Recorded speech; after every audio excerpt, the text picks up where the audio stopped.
जयकारा बोल मेरे श्री गुरु महाराज की जय। एक साधु बाबा एक भिखारी को बड़ी गौर से देख रहे थे। वह भिखारी चुपचाप खड़ा हुआ था। सभी लोग राजा की जय जयकार कर रहे थे, परंतु वह भिखारी कुछ नहीं बोल रहा था। साधु बाबा उसकी ओर लगातार देख रहे थे। साधु बाबा भिखारी के पास जाते हैं और कहते हैं कि तुम चुप क्यों खड़े हो? मुझे ऐसा लगता है कि तुम अंदर से बहुत दुखी हो और परेशान लग रहे हो। तुम राजा की खुशी में भी शामिल नहीं हो रहे हो, जबकि राजा जंग जीत कर आए हैं। भिखारी साधु बाबा से कहता है कि ऐसी कोई बात नहीं है, राजा जीत कर आ चुके हैं। सभी लोग खुशियां मना रहे हैं, परंतु राजा ने कभी सोचा है कि इस नगर में कितने भिखारी हैं? उनके लिए उन्होंने कभी कुछ करने की कोशिश नहीं की। इसलिए मैं सोच रहा था कि जय जयकार करूं या अपने भाग्य को ही कोसता रहूं। उसके बाद साधु बाबा समझ गए थे कि भिखारी के मन में क्या चल रहा है।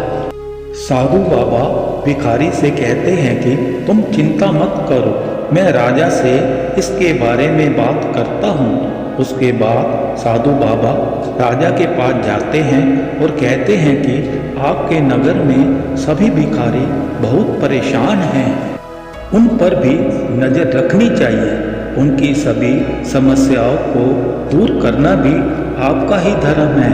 आप अपने धर्म से दूर हो रहे हैं। राजा ने कहा कि मुझे इस बारे में कोई जानकारी नहीं है, जबकि मैंने सभी भिखारियों के लिए अलग से सुख सुविधा का प्रबंध किया हुआ है। उसके बाद साधु बाबा उस भिखारी को बुलाते हैं और कहते हैं कि तुम्हें राजा के पास चलना होगा, अपनी समस्याओं को बताना होगा।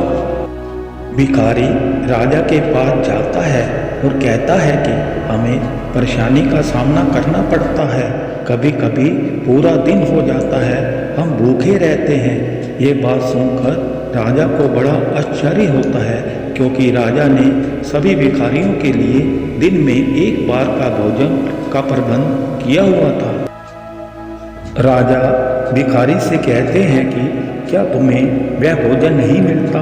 भिखारी कहता है मुझे ऐसा लगता है कि किसी भी भिखारी को एक समय का भोजन भी नहीं मिलता। उसके बाद राजा सेनापति को बुलाते हैं और पूरी बात पूछते हैं, क्योंकि उन्हें भी समझ नहीं आ रहा था कि ये सब क्या हो रहा है, सभी भिखारी परेशान क्यों हैं।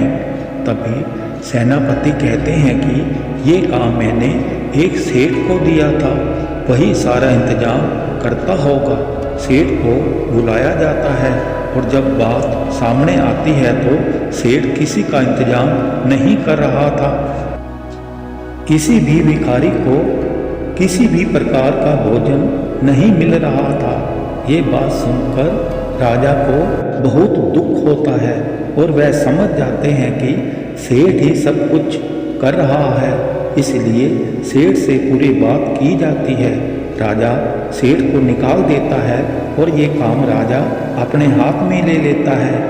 राजा को लगता है कि जो काम मैं खुद कर सकता हूँ शायद वही सही होगा, इसलिए राजा सभी के लिए भोजन तैयार करवाता है। प्रत्येक भिखारी एक दिन में एक बार भोजन जरूर करता है।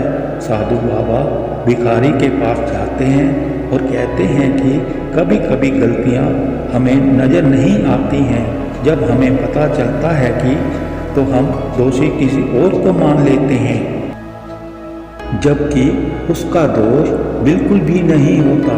इसीलिए सोच समझ कर ही फैसले लेने चाहिए। भिखारी इस बात को समझ जाता है कि हमारे राजा अच्छे हैं, हमारा ध्यान रखते हैं। जयकारा हो मेरे श्री गुरु महाराज की जय।